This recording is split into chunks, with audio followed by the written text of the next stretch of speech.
By juggles, I mean Flame Wakers. He's just chucking full Flame Wakers at the minion, right? Yeah, was that greedy from him to play that before doing the trade? Because if it goes like 1-1, then you just miss the damage there. Yeah, I guess the downside is you could potentially miss 1 damage, and the upside is you don't have to trade in your scientist. So I think, Sure. like, cost analysis, like, you don't lose too much if you fail, and you gain a lot if you win out. So I like it. Yeah. It wasn't. Didn't mean to call it a misplay or anything. They're just curious on what your thought was. Yeah. He tries to get this Doomsayer to go down into what he believes is going to be a mirror entity, but For the Dream was fortunate enough to pull a counter spell, or maybe he only runs 2 counter spells. That could be too. I imagine he's got a mirror entity in there somewhere, but he could be teched into a double counterspell for sure. Yeah, Arcane Intellect going to come down to try and find more missiles to clean things up here, but he's going to make this trade first so they can try and double hit this scientist. That would be sick if he can get it. Oh, it looks like he targeted the mad scientist first and saw that it was dead, so he went to the face. That's a pretty big deal there. He's able to get 4 more face damage, and he doesn't have to have any damage on his Drake. That was huge, especially coming up on a Blizzard turn, because if he had to trade that Drake in, it would die to Blizzard. I Kill You doesn't have the greatest turn in the world. I mean, you get a drop-down Emperor, sure, but your opponent still has a lot of pressure going at your face, and you're starting to fizzle out of cards. And that's not usually the spot you want to be as Freeze Mage in this matchup. Yeah, and with that Azure Drake up, he's got Frostbolt Pink and clear off that, assuming the Flame Waker doesn't Flame Waker it down. Yeah, exactly. Just Flame Waker plus spell power for Tempo Mage. Leaving both of those things up for them can cause a lot of devastation really quick. Achilleu's got some survival down there, but not a whole lot to like really answer this board. So he's gonna have to draw something to slow For the Dream down, or he's gonna get overran. Yeah, he's gonna need to find Flame Strike right now. Well, it's not Flame Strike, but he does put together a little bit of damage. He's just maybe a Pyroblast shy of being able to try and go on offense with Alexstrasza and then be able to deal some damage and then reapply block on turn 9 and then finish with a Pyroblast. So now the hard part here, do you use the Frostbolt as removal? Looks like he's going to save it. Yeah, you can't use it as removal here. You're out here. Since you don't have any way to contain this board, even if you start using spot removal here, the rest of the persisting minions on the board is going to push enough damage to kill you. You have to be thinking about, all right, I just need 2 more burn cards, or I just need a Pyroblast, and I have enough stall that I can actually win this game. So, going for that. I would definitely be shocked if he doesn't Alexstrasza right here. Sure, he's got to play to his outs, so he's got to draw a Fireball. He's going to be popped this turn for sure. And he can do 7 damage with the Frostbolt Ice Lance, and then he can ping for 8. And then next turn he can go Fireball Ping for another 7 damage, equaling 15 damage. So he has either 2 Fireballs and a Pyroblast. So he's got 3 cards that are going to give him lethal on the following turn, even if he gets popped because he has the ability to reapply the Ice Block. Good call. That Arcane Blast for 6, that was intense. Yeah, you don't get to see that every day. That's... Wow, spell power can be good sometimes. And did the Juggles finish that off? Did it do both of those? Yeah, it looks like it. Yeah. Wow. Just 1 mana, kill your 8/8. Good card. Is able to set him down to 1 exactly. And get a Dr. Boom. And kill an Alexstrasza. That's a pretty good turn for the Dream. Yeah, I would tend to agree. Oh, he puts back on the Boom, doesn't want to overextend. Holy Nova doesn't save him here because he'd need a heal. So he's going to go for Accolade of Pain and then Frostbolt Ice Lance, and he needs to ping the face so he can set up for Fireball to be a top deck for lethal and not just Pyroblast as a top deck for lethal. Sure, absolutely. Definitely agree. It's his only way out. So that's why he's pinging the face instead of pinging the Accolade of Pain here. Oh, he's not going to use the Frostbolt Ice Lance this turn. That leaves him vulnerable. And that makes Pyroblast not an out, so maybe he doesn't run Pyroblast. Maybe he doesn't run it, yeah. For the Dream's gonna trade off there and make sure he only gets 1 draw. Ooh, the Thalnos could come in handy, though. Yeah, thanks to him saving the spells, this Thalnos could potentially cause something to happen here. Is Ice Lance another out now? That'd be 4 plus... Yep. No, not quite. Oh, there's the Fireball. There it is. Wow. That's Just enough damage. Oh, just man. enough stall. That hurts if you're for the dream. That's hard to swallow. Yeah. For the Dream did have his moments in this game where he got lucky too, though. For the Dream pulled the counterspell instead of the Mirror Entity. We see the Mirror Entity in his hand now. Sure. If that would have been the Mirror Entity earlier, then the Doomsayer would have got Mirror Entity and copied onto his board and then guaranteed to go off and clear the board. And the Flame Wakers. Yeah, and the Flame Wakers and all that stuff. Yeah. Oh wow, they are ready for game 2. So let's get you guys back in there, I guess. Well, that was quick. So I Kill You has the Druid and the Paladin left, and For the Dream still has Mage, Paladin, and Warlock remaining. So I Kill You queuing right up, Snap queuing up with the Paladin, and For the Dream, Snap re-queuing up with his Tempo Mage. Well, you did say earlier how a lot of the players tend to play very quickly in these open tournaments, and that was definitely a sign of that. Yeah, I've been casting a bunch of open tournaments. I've been running my own and trying to do stuff with open tournaments. And one thing I've noticed is it's really hard to keep up with casting these players simply because they take 10 seconds, 5 seconds a turn. Sure, yeah. Not saying it's wrong. They just know what they want to do and they do it. Yeah, definitely. They are very quick with their plan here. And obviously not too much to think about here for I Kill You. He's got 2 mana and no cards he could play. Yeah, that's a pretty easy decision. It does give a value trade to the Mana Worm if he wants to take it, but he's trying to pop the Noble Sacrifice, I guess. Kind of what he was expecting there. But he didn't try and just kill the 1/1 instead. Yeah, because the Noble Sacrifice would have played anyway, and you're not too scared of redemption. That's what you want to redeem. That's exactly. Oh, the best possible thing you could redemption on. So yeah, maybe a little too hasty there, but maybe playing around competitive spirit, because if this was competitive spirit, then it would. You read my mind. I was just gonna say, if it's competitive spirit, you win that round. Yeah. So. I Kill You does get fortunate with this top decked muster for battle. Oh yeah. Otherwise, he had another awkward turn. Mm-hmm. But now, what does he want to even hit here? He doesn't really want to. I think he's going to go face with the 1/1 and I guess sink his sword into the Mana Worm. Like, killing the Scientist doesn't really help you any because you want to be playing one of your forecasting cards next turn anyway, and you can get really screwed over by Counterspell or Mirror Entity. Alright, he's going to take the Mana Worm down to 1 health. I can respect that as well. Okay. So just guarantee he can clean it up on the following turn with his face.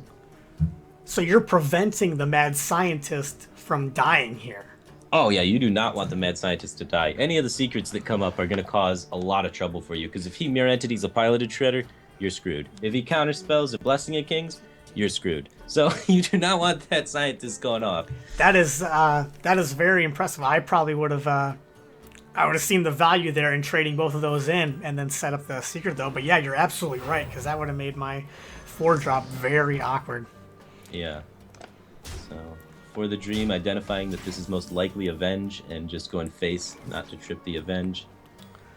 Right, because the top 2 played secrets, the most popular, are Avenge and Noble Sacrifice. And you know it's not Noble Sacrifice. Yeah. So, we're going to see I Kill You most likely take out this Mana Worm and take out this Water Elemental. It's interesting here, he's using Kings so defensively to trade. I would have figured he would go for the Piloted Shredder development, but as I see it done, it makes a lot of sense. Like, this makes him way less vulnerable to Flamewaker plays and things like that. And generally he's taken the control approach to this game, which is interesting. As a Secret Paladin, you know? Yeah. That Arcane Blast getting some value again. Yeah. Finally, the Avenge gets to go off. Mm-hmm. And then Frostbolt to clean that up. That Scientist still alive on the board, plugging away.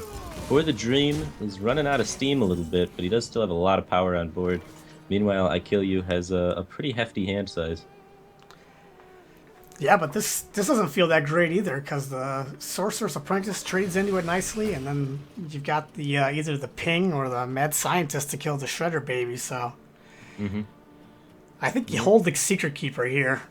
That just seems to give him too much value, I think.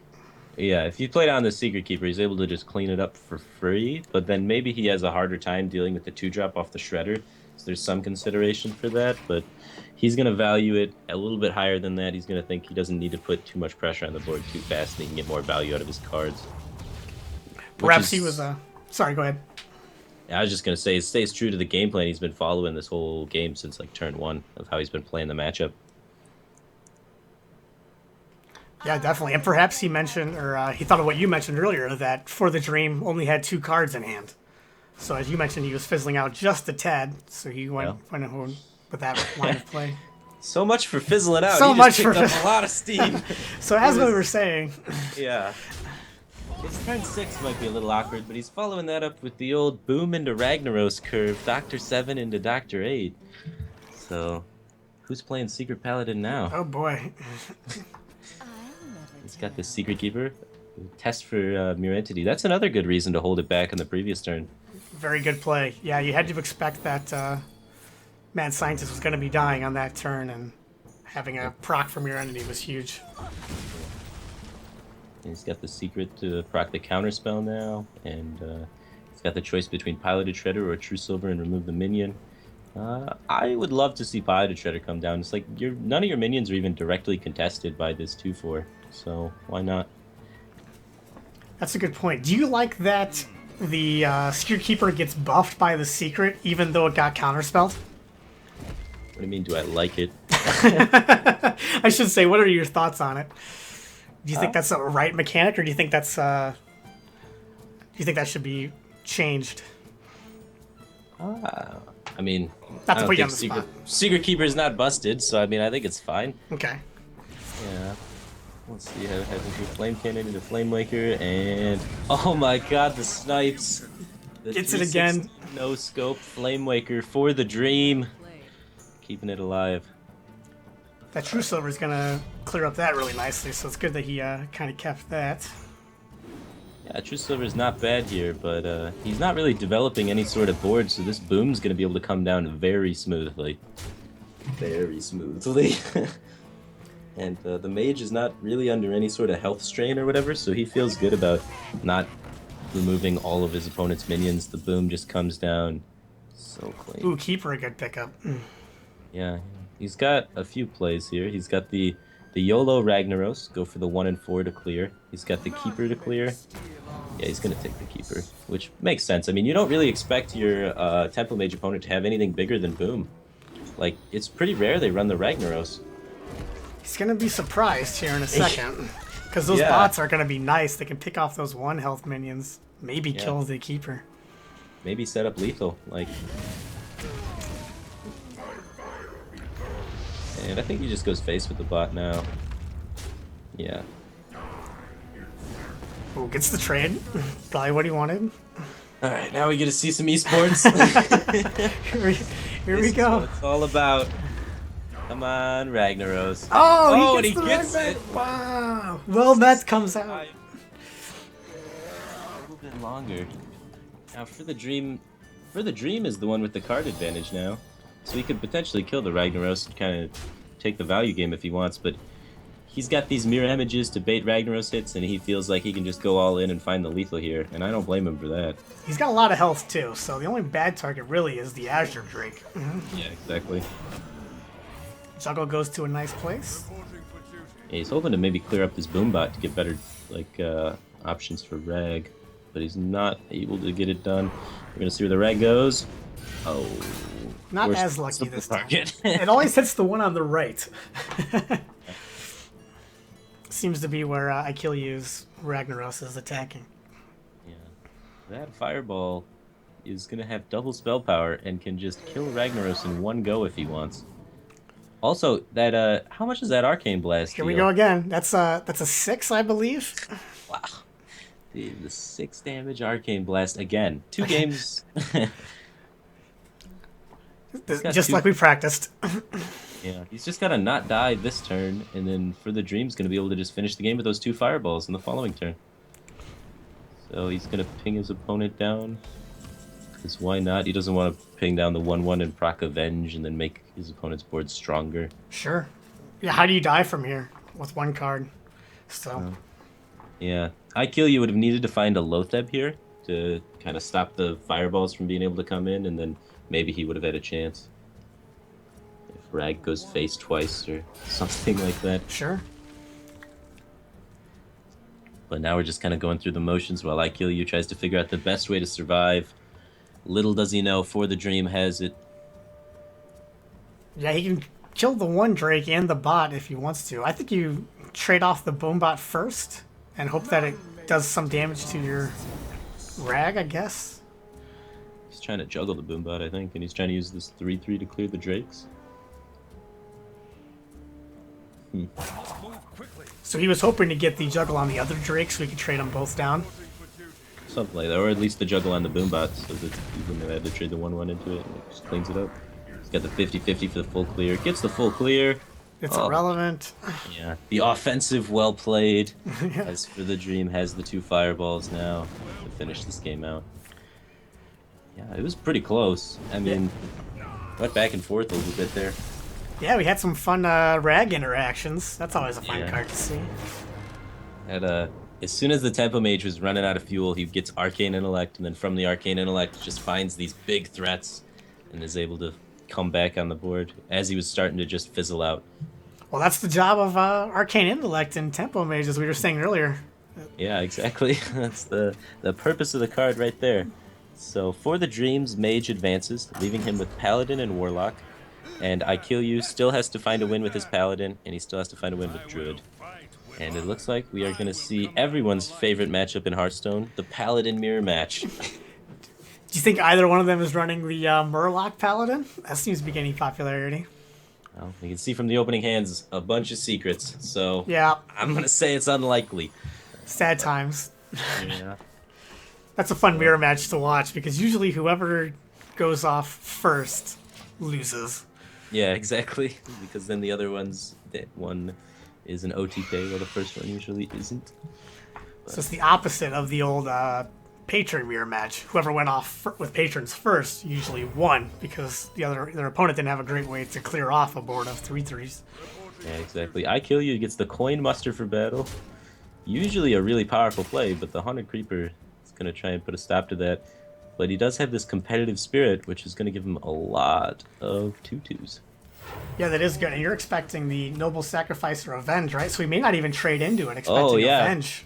Yeah, he doesn't even trade into it expecting Avenge to be the more likely card, and this competitive spirit's going to be pretty devastating. He does have the Consecrate to try and catch back up after the fact, but when you use Consecrate and don't develop anything, you can oftentimes fall behind. And he has Repentance up there, so he's not even going to be able to punish him with a Avenge. Yeah, does not look like it. He's playing around Avenge and Noble Sacrifice. It's neither, so now he's super confused. Yeah, I Kill You. He's got to assume at this point it's probably Competitive Spirit or Repentance, and he sees the Competitive Spirit not go off, so he knows it's Repentance now, or Sacred Trial. But sure, why not? Yeah, so he's able to line up the Consecrate, and he gets to keep his Spiders here because I Kill You was a little greedy and didn't trade into him. He's going to drop the Piloted Shredder into the Repentance. Well, he was playing around the Competitive Spirit, as you said. Because if he kills that, then he can't kill both of them, and he's got to... Yeah. Yeah, exactly. So the secrets are just so tricky. They really are. They really are so annoying to play against. There's so many of them. And you play around all of them like a different way, right? So you gotta you're playing like Russian roulette with these secrets on how it comes out. See if he nails the juggle, gets the juggle. I Kill You's 3/2 is going to be able to trade into that juggler if he wants, but he also has Consecrate here. Doesn't even seem too bad. He also has the weapon. I Kill You just has a pretty solid board lead here. Oh, he gets a juggle to go. So yeah, definitely furthers his board. He's already seen one Consecrate.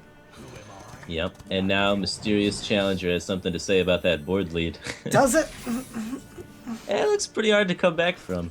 It's going to be close for sure. It does catch up for the Dream, but I don't know if it's enough to put him in a winning position, but definitely caught up. The boom on the back end of the Challenger might be the thing that really puts him ahead.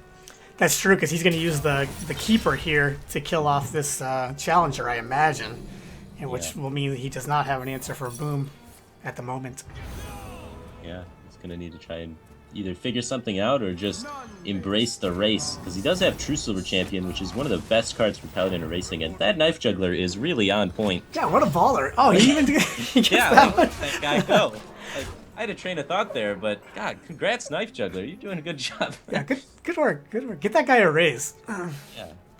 9, 10, 11, 12 damage on the board. He's got True Silver Champion for an additional 4, which would leave For the Dream at 2 HP if he goes for the Dr. Boom play. So even though it's turn 7, he's really afraid about dropping this Dr. Boom, but I don't think he's got another option. Right, yeah, is there anything better? I mean, I guess you gotta hope for... He is running the Equality, which is kind of a tech card. It seems more of a mid-range Yeah, tech card in there. That's kind of interesting. A lot of people have been cutting the Equalities for like the last 6 months now, so it's interesting to see it come back up. Maybe just for tech against things like Druid that has a lot of high health minions, or a lot of these Warlock decks that have been gaining popularity. We see most players have had a Warlock so far, and they usually have pretty high health minions and Giants and Taunts and Drakes.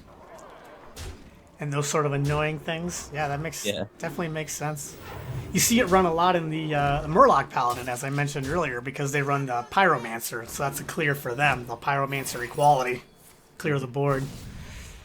Well, we see I Kill You just going all in with all of his damage on the board to try and set up this Consecrate for lethal, and For the Dream realizes he has no outs and just surrenders the game. So yeah, I Kill You going up 2 games to 1, getting the victory with his Paladin. Oh, holy cow. They are ready. Like, that was... They are ready for action. Yeah, like I barely got the screen changed. Holy cow. I Kill You, of course, queuing up with the Druid, the last remaining class, since he was able to win with his Freeze Mage, and he was able to win with his Secrets Paladin. And then we have For the Dream queuing up with his Paladin again. Pretty common tendency among players is if they lose with a deck to immediately re-queue it back up. It worked last time. Yeah, it worked last time for him. That hand from I Kill You is looking pretty gnarly. He's got the Wild Growth, or he could Innervate out the Piloted Shredder, depending on what his opponent plays. Living Root's not terrible here. Yeah, I like just getting that Piloted Shredder out immediately, and then just figuring out what you're going to do after that. Because if you play the Piloted Shredder now, then the following turn you can Wrath Living Roots if your opponent develops a lot, or you can Wild Growth Living Roots if they don't develop too much. But it looks like he's aiming towards the slower approach. He's going to try and make sure he can save that Innervate to maybe get out a 7-drop if he draws it a little bit earlier. So it's a lot safer and more consistent for your later game draws, I think. But is a lot less powerful in the immediate. So that's the give and take there. And he picks up a 7-drop, so this saving the Innervate's really going to pay off for him. Yeah, what a call. What a call. So now next turn he can Innervate out a Dr. Boom. So that was huge. Feels good. Good play. Good work. Good work, I Kill You. Like we said, behind you the whole way. Yeah, exactly. Spot on. Spot on. Oh, man. And For the Dream here, he feels like he's in a great position. He's got that Redemption up, and he's got this Shredder down now, and everything's going great, but Dr. Boom may have something to say about that. Redemption on that Shredder would be disgusting, though, if he trades in that way. I don't think he will, but if he does... He's trading. I don't think he's trading with anything. With the Dr. Boom just for the face? Yeah. I Kill You. He's going in to kill you. He is not trading. It's in his name. I don't know what we expected. So what do we got here, then? He's got Kings to potentially allow him to trade up. Yeah, 2 turns away from being able to drop that Mysterious Challenger, which is usually how you get your way back into these matchups when you fall behind. Yeah, I think you got to be trading here. Like, Druid's got the offense on you, which is never a good position to be in. So, but if he can survive long enough and slow him down just enough to get that Mysterious Challenger out, things can happen. I like that trade with the Boombot first, trying to get damage on the Piloted Shredder since it was going to die trading into the Boom anyway. So that was really heads-up play there. Mm-hmm. Yeah, I like that as well. So the Living Roots comes down to clean up here. Lotheb tries to lock out any sort of removal spells so I Kill You can continue pushing face. Ooh, that goes face with the Boombot. Really got a plan. that is very aggressive. I mean, I guess this way you have more minions on the board for Savage Roar while your opponent's in a position where they can't Consecrate to clean them up. So maybe he's feeling that top deck. Ancient of Lore, just when he was kind of fizzling out just a tad, he gets the card draw again. Wow. I hear that's a pretty good card to top deck on turn 7. With no cards. He knows he's on the aggressive, so he's going face with everything. Yeah, a Mysterious Challenger is going to come down, but it seems like it might be a little bit too late for the Dream. He's gonna have to trade those Lothebs off for sure. Oh, for sure, yeah. And then after that, he's got the Boombot to take care of the Noble Sacrifice, and then he's pushing 8 damage behind that, and then he's got his choice of Druid of the Claw, Swipe, Living Roots, Hero Power, whatever he wants to do to finish him off here. Yeah, take your pick. Yeah. Wow. Just showing how like strong Druid is. This is a bad matchup for Druid. Like if you're new to Hearthstone right now and you're looking at this, you got to be thinking, "Wow, this Druid deck's really favored against this Paladin deck." But no, this is a bad matchup for Druid, but sometimes you're able to just get those hands Wild Growth into a 4-drop and then Innervate into a 7-drop, and it's all over from there. Not just a 7-drop. The Yeah, mother of all 7 the drops. mother of all 7-drops, the Doctor. Okay, so Ikilya gonna take the series on the back of his Druid, able to beat that Paladin, so he's gonna win it 3-1, Yeah. and he will advance to the finals. Congratulations to him, able to pull it through against For the Dream there. Both players played exceptionally well. I didn't really see too many mistakes, so definitely going to be a pretty clutch finals here. So in the finals, we have I Kill You, and his opponent is Tesmine? Tesmine? Correct. Yep. Correct, yeah. However it's pronounced, we don't want to mess it up too bad, but we're just trying our best here. But, So Tesmine with the Priest still. Right. So it's going to be interesting. We get to see, can the Priest take down I Kill You? It's going to be definitely interesting, because I Kill You's got a pretty aggressive lineup, so... Yeah, unfortunately, we'll have to wait to find out on that. We're going to do the third place match first. Just kind of hold the suspense for the championship match. So to make you guys wait a little bit longer for that one that Firebat was talking about. We're going to go ahead and take another quick break here real quick, and then we will be back shortly with the third place match. So don't go anywhere. You don't want to miss that.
Hello, everyone. Welcome back to Elephino Open number 8. We are getting ready to start the third place match, which will be between Satib and For the Dream. You can see the bracket on your screen right now. That's because I wanted to go over the prizes for this tournament. We're getting close to awarding some prizes. So on the left side of your screen, you can see that this match will be the third place match. So whoever wins this match will take home $10 and receive 1 point in the Blizzard World Championship standings. And fourth place will receive $5, but they will also take home 1 point on their resume for the World Championship points, which will help them get into those seasonal qualifiers. That's going to be every 3 months coming up in February. So, without further ado, let's go ahead and tell these guys they can go ahead and get started. Firebat, you want to go over their lineups real quick for me? Sure. We got For the Dream. Once again, we just saw him play. He was playing Paladin, Warlock, and Mage with his Shaman band. And again, we have that happening for him again. So he's not gonna be able. We're not gonna be able to see his Shaman for the entire tournament, I guess. And then Satib is playing Mage, Paladin, and Warlock with his Warrior band. So you get to see what kind of Paladin deck he brought, because previously his Paladin was banned. Oh, that'll be that'll be exciting. Something new. Maybe he's got the anything can happen Paladin. Maybe Yep. The dream's alive. Yeah. The dreams. It's might be able to see it. I for one am kind of glad that the Shaman's been getting banned. That's just You don't like face Shaman? I mean, on ladder, I guess it's okay for climbing, but in a tournament, it's not as much fun for me. And a lightning bolt to the face again, and he wins. Yeah. It's not as exciting. Sometimes you get the exciting lethals when you get the crackle for like 6 and whatnot, but Yeah. You got the situation where he's got like 5 health, and the guy's got a crackle left, and we gotta scream and yell about crackles. get the intense. Yeah, it gets exciting sometimes, but. Or if they play Malagos. Yeah, Malagos Shaman gets interesting, that's for sure. Where they have like 2 minions in their hand, and they have to play the card that pulls out a random minion. Right. It's the RNG flips with trying to get that to happen, and sure. But so For the Dream, he's got his Tempo Mage, and Satib. He was playing. Was he playing Freeze Mage or Tempo Mage? Because I remember there was a Mage mirror in that match between him and. I think he was Freeze Mage. Okay. But I could be wrong. Yeah. I don't know. There's been so many mages, Tempo and Freeze, from every single player has brought a mage so far, right? Yeah, super popular right now. Yeah. I wouldn't have expected that looking at like just open tournaments in general. I expected Paladin. I expected Druid to be popular, but Druid's actually not that popular. Paladin's super popular, and Mage is just by far the most popular in this top 4. Well, Freeze Mage especially, because if you're countering that Secret Paladin, Freeze Mage is really good against Secret Paladin, right? So that could be what they were going for there. And Tempo Mage isn't bad either. Sure, yeah. And it's good against Druid. We got For the Dream with his Reno Warlock, and he's playing the Leroy combo in it. We remember that from the first game. And then we got Satib with his Freeze Mage coming back at it. Not a bad Freeze Mage hand. No, definitely not. Thank you for bringing us back on track. We've gotten a little bit off talking about. So thank you for steering us back on course here. Oh, whoa. For the Dream's got Stalag in his Reno Lock and Fugan, I guess that must be. But we also saw the Faceless in there earlier, so. Yeah, I don't think we saw the Fugan Stalag combo earlier. Yeah. He's got a lot of dimensions to this Reno Lock. Yeah, a bunch of different win conditions. He was running the combo too, wasn't he? Did you? Yeah, he was running the Leroy Faceless combo. So he's got the Leroy Faceless combo in there. He's got Fugan Stalag in there. So he's got a lot of late game potential. So late game's where he's comfortable in, but unfortunately for him, late game is where Freeze Mage is also extremely comfortable. That's true as well. It's going to be hard to. He's got to really time those heals out. He wants to force out the Alexstrasza before healing, and obviously vice versa for Satib. Yeah, and it's gonna be tricky. Especially if he gives Satib too much time, because Satib has the ability to just get an Emperor discount on a big hand to be able to generate infinite amount of damage potentially with Archmage Antonidas, or set up situations where he's able to do 30 damage in one turn. He's giving him the draws off this Acolyte if he wants it. He decided to play the Belcher instead of Dark Bombing it, which, not saying it's wrong at all, just pointing out that he can, Satib can ping that if he wants to get another card draw. He opts to just trade it off, though. Yeah, I guess he's afraid of overdrawing himself at the moment. He's got a lot of cards in his hand. He's got 3, 6, 9 cards in his hand, so if he were to take the extra card there, he would have actually overdrawn. So that's what he was afraid of. Yep, good call. Good call. Hadn't done the math. He with no answer really to cleanly deal with this Emperor Thorsan. If that sticks around and keeps proccing on this full hand from For the Dream, oh, never mind. There's a fireball. As you were. That was close to a disaster, but crisis averted. Yeah, the Frostbolt Ice Lance would have been painful against it. Yeah, because I mean, you just lose so much of your burst potential, and you really need it against a deck that can heal all the way up to 30. Yeah, I mean, you just can't do it, right? He just would have had to let it go off again. Yeah, he's thinking about not even wanting to use the fireball on it. Satib values his burn so highly that it looks like he is gonna use the Ice Lance instead of the fireball. Okay, so he's gonna Ice Lance ping it down. Huh. I'm curious what he's thinking about with that play instead of using the fireball. I mean, obviously fireball's more damage, but the flexibility of Ice Lance is pretty strong. And he had to use the Frost Nova. Yeah, especially if you're running a Antonidas, because then you gave up the Ice Lance to generate a fireball that way. So it could have been a 1-1 trade if you used the fireball there. Yeah, it's interesting. You get to see Stalag come down with the Defender of Argus. Just a huge body, honestly.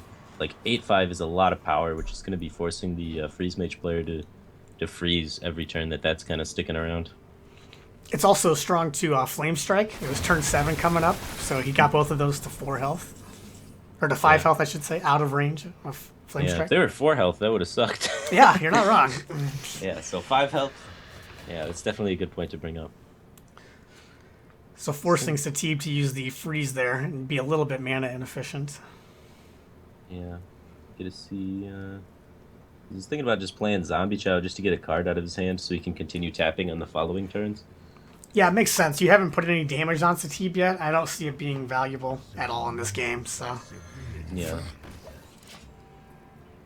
Yeah, definitely. Just getting it out of the way, out of your hand so it doesn't clutter up space so you can continue drawing more cards without him being able to get the healing effect out of the card later. Yeah. I mean, it was 0 mana, so I guess you could toss it out whenever. But, yeah, definitely want to get that healing effect off now. So he just sacrificed a Zombie Chow right into that Flame Strike that he expected was coming. And it also makes the Flame Strike a little more tempting, too. True. So it kind of baits out the Flame Strike. Sure. There's the Reno. That's nice to have in your back pocket. Oh, yeah, most definitely. Most definitely. Unfortunately, he doesn't have the burst to preempt it, so now he's pretty awkward. Yeah, we have the Brand now, so he's got the Brand Healbot combo. Unless he uses the Healbot here, you do kind of got to be a little afraid at 19, I guess. Potentially, you could die to something crazy. Yeah, I like the Brand Healbot here because you got Reno, so you're healing the full now. You're going to heal the full later, and it's a lot of pressure on the board. Sure, yeah. And we just saw the Flame Strike. It's very rare that they run 2 Flame Strikes. So he's got to start using single target removal to really deal with these threats. And if he uses too much of that, then the Freeze Mage player can just run out of damage. Well, he sees the Brand Healbot and he thinks it's time to Alexstrasza. But Reno Jackson has something to say about that. Because, yeah, how much damage does Satib? He doesn't have enough damage to kill him from 15, at least with what's in hand. He's used only an Ice Lance so far. So he still has another Frostbolt, 2 Fireballs, so that's 18, and then 28 with the Pyroblast, and the final Ice Lance makes 32. So he has 32 potential total damage, but we have a lot of healing left from For the Dream. He's got Jiraxis as a heal card, and he's got Siphon Soul as a heal card, and most likely as an Earthen Ring Farseer as a heal card. So that was important for the Dream. If you saw that at home, he made sure he tapped first before playing the Reno. It seems so simple, but people screw it up, on occasion. So, sequencing there, very important, really high-level play from both of these guys. Yeah, for sure. You can do everything right, and then one little mistake like that can cost you the entire game. So, definitely can never be too careful. The ping face coming down. He's seen most of the heal from For the Dream, so he's just going to start wearing him down. Yeah, I mean, he's got to work at it. It's going to take a while, but he's starting to accumulate a hefty bit of damage in his hand. He's got the second Frostbolt. If he's able to find the second Fireball, then he's looking at having 28 potential damage. So, I mean, he's just one card away from being able to get into a position where he can start burning him down. And meanwhile, For the Dream, though, he's got the Lotheb. He's very careful to keep a space open on the board to play it, and quite a bit of damage.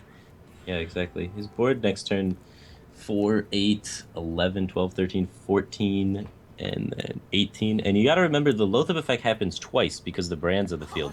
So it blocks out things like Frost Nova from being able to stall the board anymore, or Ice Block from even being able to be played. But sure, now the brand's gone. Not anymore, but yeah, definitely a valid point. That would have shut down literally everything.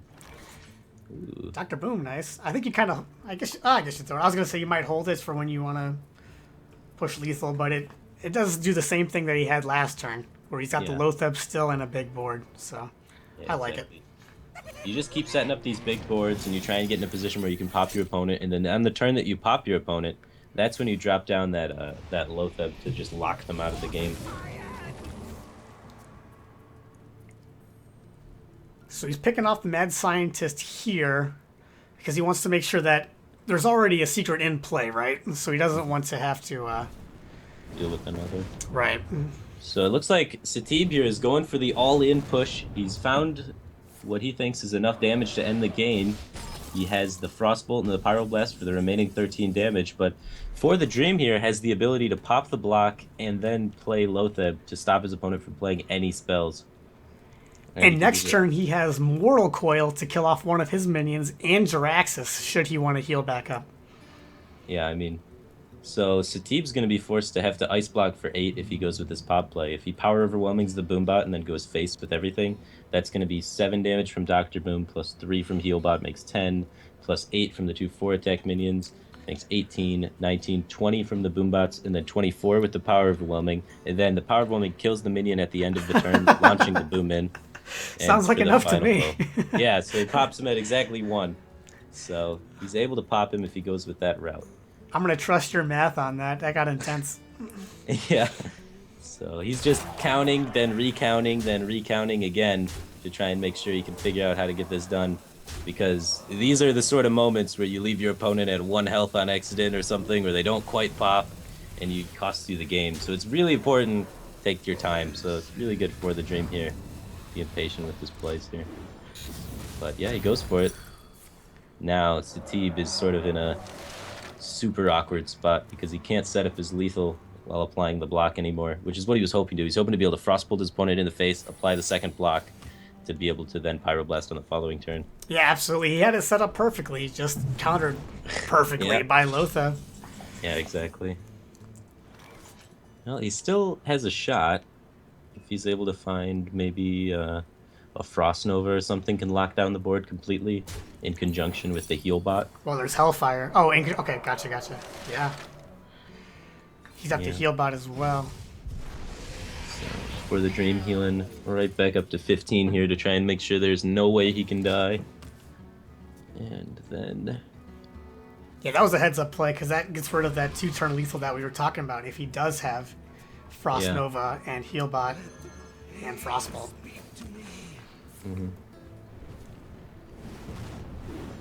And Steve just trying to find any way to stay alive. Plays back like things that... No bites on the end of that fishing. So that is going to be 1 point For the Dream in this series. For the Dream's Warlock advancing out. And Satib still has the Mage Paladin Warlock remaining. Yeah, that's nice. So I was getting the win against Freeze Mage. Probably the most consistent deck in Hearthstone. Would you agree with that? And being able to steal a win seems pretty good. I don't know if it's the most consistent deck in Hearthstone, but it is pretty good. It's got a lot of draw in it, so it can definitely be quite consistent at doing what it's supposed to do. But that matchup in particular is... That one's a coin flippy matchup. Like you ask any good Freeze Mage player, they're gonna be like, it's Freeze Mage favorite all day. And then you ask any good Reno Lock player, they're gonna be like, it's Reno Warlock favorite all day. They got so much heals. So Who do you believe there? Really, everyone feels comfortable with their main deck in that sort of matchup. I guess that's the goal, right? I mean, you play a deck enough, you get comfortable with it. You should feel favored, right? Otherwise, why are you Yeah. why are you playing it? Yeah. Yeah, exactly. So Satib queuing back up with the Freeze Mage, and for the Dream queuing up with his Tempo Mage. So we know a little bit about for the Dream's Tempo Mage. We know that it has at least one counterspell and at least one Mirror Entity. And Satib, if he was paying attention to the other series while he was on his break, he should know that as well. So that's just really important to note because Tempo Mage can play a lot of different secrets in it and be very confusing. And the rag, right? He's got the rag down there somewhere. Yeah, there's a rag in there too that he's got to be afraid of. So Satib has to know he's kind of on a little bit of a clock. Oh, for the Dream's got kind of a greedy secret mage. Yeah, Sylvanas. We didn't see that earlier. Sylvanas, Boom, and Rag. Definitely a lot of good things against, say, Druid or some of the other mid-range matchups. I like Sylvanas. Definitely in my top 5 favorite cards. Yeah, it's a pretty good card. Mind control effect and whatnot. Been one of the only legendaries that's been consistently in the meta since beta now that, like, Karen's gone. Sure, yeah. Just gonna go ahead and Flame Cannon that off. Buffs his Mana Worm. Go ahead and pops the barrier. Obviously he didn't know it was a barrier, but now he does. Sneaks in some damage. Yeah, and Satib now, he sees the Flame Cannon's gone. He's got to be thinking there's not too many ways my Doomsayer can be removed here. So he's contemplating playing out that Doomsayer knot, and instead goes for the Ice Barrier. Which, right, because that would have shut down this exact play if you just topped down the Doomsayer. Yeah. Yeah, so it's like, it's a risk, though, because your Doomsayer could potentially get answered because there's a Mana Worm on the field, and your opponent still has coin, so they can pump that Mana Worm up to 3, and then Fireball and whatnot. So there's, like, so many ways the Doomsayer could still get answered. Yeah, Coin Frostbolt would have killed it off, right? Mm-hmm. Yeah. It's just how much do you value stopping the potential 4-drop, stopping the potential whatever. So it's really a tough spot to be in for Satib, and it's only looks like it's getting tougher on the end of this. Yeah, that Mana Worm's getting a lot of value. He's got another portal. Yeah, when you don't have an answer to Mana Worm, that's one of the cards that can really just snowball a game out of control. But Satib, even though the board's getting kind of out of control, his health total is totally fine. He was able to get these secrets off, and he's got big freezes on the back end of this, so he's not in the worst of spots. It's just a little unfortunate how crazy that Mana Worm's getting for him. A Frost Nova Doomsayer here would be really good for Satib. Unfortunately, he doesn't have it because For the Dream played out that other Water Elemental, so yeah, he doesn't have much to reload. Yeah, if he it was a little bit of a risk, but he got rewarded, so good on him. I like this Unstable Portal to start with. Oh, for sure, yeah. Just see what happens. Roll the dice. Sometimes you'll get Lothab. Sometimes, yeah, that would be huge again. Aviana, whoa. Not so good here, but it might be good. The turn 7 Aviana Doctor Boom. It's a pretty good turn. Oh, I was thinking this was the one that makes your minions cost 5, or everything costs 5. I was off internally. There you go. But yeah, you're absolutely right then. Turn 7, you can play both. The Frost Nova Doomsayer comes down one turn too late. When it comes down on turn 6 instead of 5, it can be answered by Fireball Ping. And what do you know? Yeah, and it's right there. So I would be shocked if he doesn't Fireball Ping this Doomsayer. Oh yeah, absolutely. He's not, even buffs his Mana Worm. Yeah, the Mana Worm's still on the board. That's been there since turn 1, going crazy. It's finally gonna die to Blizzard here, undoubtedly, but it's got him a lot of value. Yeah, even though this Mana Worm's been doing all this work for the Dream, Satib's still at 27 and has an Ice Block up. You read my mind again. That's what I was gonna say. He's still at 27 though because of those barriers. Yeah, so I honestly don't know who's favored in this game. It's definitely gonna come down to whatever Satib starts drawing here. But, he needs some draw, right? Another. He needs to draw something. Here's the play you're talking about. Because it's not the one that makes your minions cost 5, whatever I was thinking. Yeah, it's not the Naga. Holy crap. Boom and a 5/5 on turn 7? It's a pretty good turn. But, yeah, not bad. We'll get locked out by this Blizzard for a turn. Yeah, and he's got to use this Ice Lance here to kill this Aviana. Otherwise, every minion gets to come down for one. Minor details. Mirror Entity, not really good in here. It's good to draw it so you didn't get it off your Mad Scientist, I suppose. I mean, that's the argument. Because you don't want to allow your opponent to play a Doomsayer into it. That's devastating. Yeah, exactly. It's like such a bad card in this matchup that sometimes you can play it and they'll think, there's no way he played Mirror Entity. That would be dumb. And then they walk right into it. Right, if they open with the Frost Nova, you counter it. And then they... Yeah. So sometimes they think Mirror Entity is such a bad card that they would definitely not play that from their hand, and it benefits you because it's so bad. For this matchup in particular. Yeah, so you prevent the Frost Nova Doomsayer because they don't want to play Frost Nova because they're expecting you to counter it. Yeah, good call. Now the counterspell, on the other hand, seems to be good. Yeah, counterspell is really good in this matchup. There's a lot of spells that Freeze Mage likes to play, and they value all of them quite highly.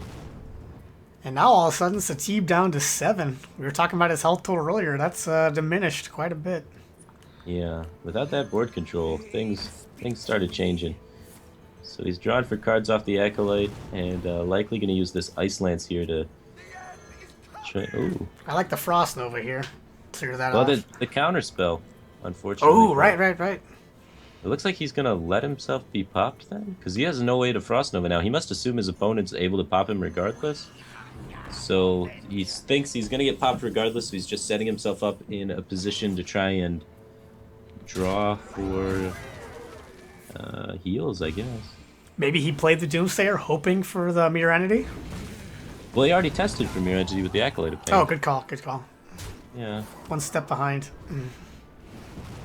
Well, if he's able to find... He's got the Heal Bot plus the Frost Nova, so he can stay alive, potentially, depending on how Flamewaker wants to treat things. Yeah, because he's got Frostbolt, missiles, ping.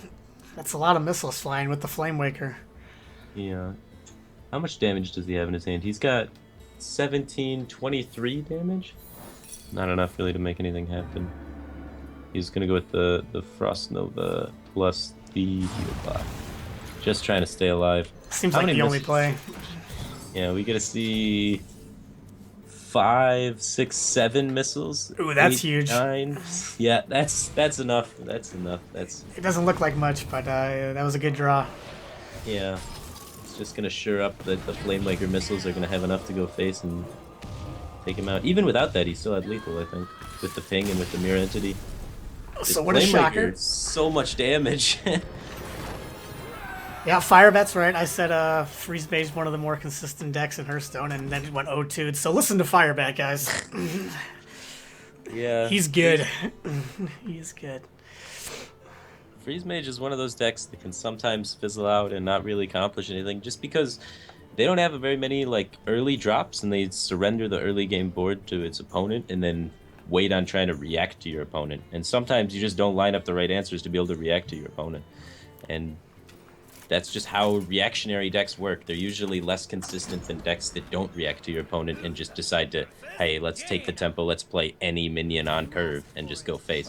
Which is why Secret Paladin's actually one of the most consistent decks because they don't care what you're doing. They're going to do what Secret Paladin do. Right, yeah, you got this card, play it on this. You got this card, Yeah. play it on this. It like lines it up for you. Which Yeah, exactly. I was actually reading an article a little bit earlier about Hearthstone bots and how it's like super popular for Secret Paladin because of that exact thing. Like they can just have the bot can play whatever's most mana efficient, and that's how you would play Secret Paladin. So it's like the success people were having with Secret Paladin bots. Yeah, Satib playing the Freeze Mage again, up against For the Dream's Paladin. Incredibly favored matchup for the Freeze Mage. And we see For the Dream here off the mulligan keeping Dr. Boom. He just values that card highly enough that he feels like this is a bad matchup for me, this is a risk I'm going to take. Hopefully I find a curve and can hit this Dr. Boom on exactly turn 7. Yeah, I agree. He knows it's Freeze Mage, so he's just like, I gotta do something. Yeah, it seems like a risk worth taking. I like it a lot. So we see the competitive spirit come out, and he's probably... Oh, I would think I'd traded the other way. try and maybe get super value, but it's obviously a little bit greedy. He's going to try and make sure he keeps this secret keeper alive to keep getting value throughout the game. Also And the bluffs ping. to, yeah. Also bluffs to kind of look like an avenge here. Oh yeah, absolutely. Because your instinct would be to ping the 1/1 usually, Yeah. and then make a really big secret keeper. But then you think about avenge, and you're like, nope, that sounds deadly. So instead, he's going to drop the Doomsayer here to try and clean up. And that can be answered by actually a lot of options by For the Dream. He's got Blessing of Kings or Ultimate at his disposal. I like the Blessing of Kings. I think it